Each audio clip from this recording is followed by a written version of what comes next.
Hi there, my friend. So I'm not going to try to get into like a religious argument with anyone. So I just want you to know, whatever your prophetic understanding is, whatever your belief is, more power to you, right? I believe God is with you and leading you. So this is just fellowship, okay? But I'm going to invite you to look at the book of Revelations, which all of the prophetic, all of the prophecy given to us in Revelation is actually prophecy that is from the rest of the Bible. So it's just repeating. It's kind of summing it all up in this big picture that we're given. And that big picture is for a 2,000-year time period. And I'm going to invite you to actually study the history for the past 2,000 years and compare it to the book of Revelation. And we cannot see these things linearly, but secularly. It's cycles, right? The concept of time is a false delusion that was taught unto mankind in the ancient world by a fallen god named Kronos. And the concept of time was really just the initiation of this beast system long ago in Babylon that gave the beastly powers the ability to begin gaining control over human society and human lives, right? Down to every minute right now. So the concept of time is an illusion. So if time is an illusion, a deception, then that means anything linear cannot exist. Anything linear is just a deception. Cycles are God's truth. That truth is reflected all around you. The cycles of the heavens, the cycles of nature, the cycles of our lives. Cycles are truth. And the whole Bible is showing us prophetic cycles. So it all began in 70 AD with the sacking of Judea. But then we have huge events in human history. I think it was in the 300s, the 500s, 532 AD, the worst year known in human history. There was a volcanic eruption that blacked out the sun. The waters did run red like blood. It was so powerful that it ushered in the mini ice age in Europe, which ultimately a lot of scientists believe is where the Black Plague stemmed from. It brought on famine and a lot of death, right? And then we get into medieval time periods where you had 60% of Europe that was wiped out by the plague. 10,000 people a day were dying in London. Genghis Khan that wiped out 50% of Asia. The plague made it to the Americas, wiped out about 50% of the Native Americans. That's not even getting into the Spanish flu. That's not getting into the multiple so-called peace covenants over the Holy Land, Israel, and the Crusades and the Inquisitions, where the believers were martyred. They are sitting under the throne of God, already saying, is it time yet? Is it time yet? Right?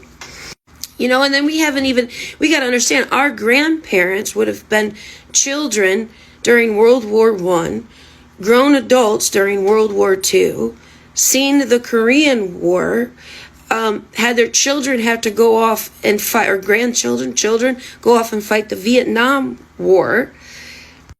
And then, you know, we've got World War II, where the Jews, you know, God's people, according to Christian belief, that were being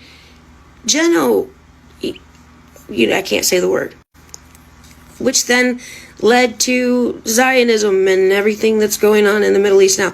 So a lot of this has already happened, okay? But I mean, it depends how you spiritually see it, okay? The way I read it, we're closer to Revelation 19, kind of moving into 20. Jesus told us, pray. So we're moving into the seventh day Sabbath kingdom. It's a glorious thing. We're at the period of a second Exodus. Israel is coming back into the land.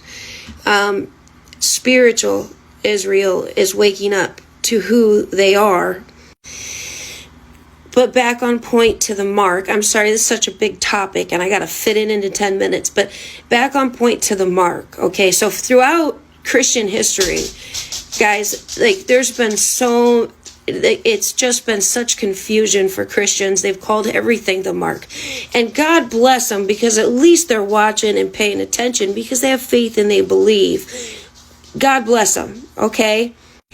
But there's such confusion because Rome is the beast. And all of the biblical understanding has come through Rome, by people that were leaning on Rome, right? We are ultimately at this point in time in bondage via Rome, with our souls esoterically via our birth certificates being held in a global trust under the name of Jesus that is literally generating global wealth, as we are the source of all value in this world. What we do, make, and create with resources for human society, this human matrix, that these powers in this world stand over as gods. They don't have any power without us serving them, complying with them, and creating society and commerce that they stand over with all power and jurisdiction. They've created this global trust. The Bank of International Settlements is your settlement institution. And you have a group of people whose names that I cannot mention that tie to that landmass in the Middle East, that are standing in a fiduciary capacity, a banking capacity, via systems that they created and own, controlling the wealth in that trust, right? Because they have no king but Caesar.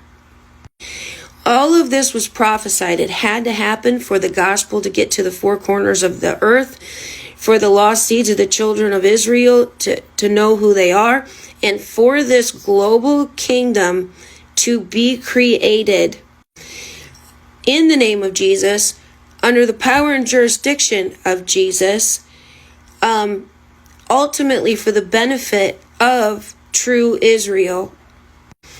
It's a double-sided system. It all goes back to this.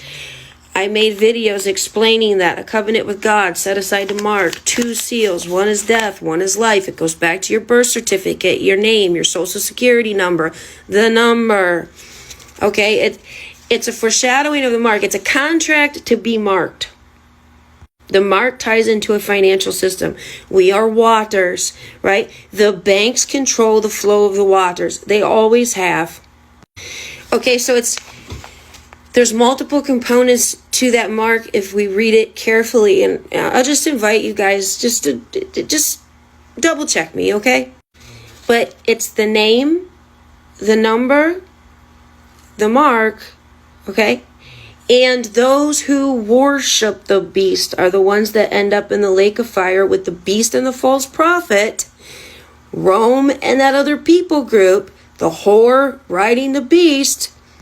They own and control this false system. They're operating falsely in the name of Jesus. They're going to be judged. And the true kingdom of heaven that was created is then going to be revealed. The veil is going to be torn back. The apocalypse for those who find the Exodus. But those who worship this system, what is worship? It is not clapping your hands and singing songs. It's compliance, it's following, it's glorifying. Those who follow this into the upgraded monetary system and consent to take that final mark, they end up in the lake of fire, which is their consciousness is going to be in a data bank. And those data banks run hot. in a false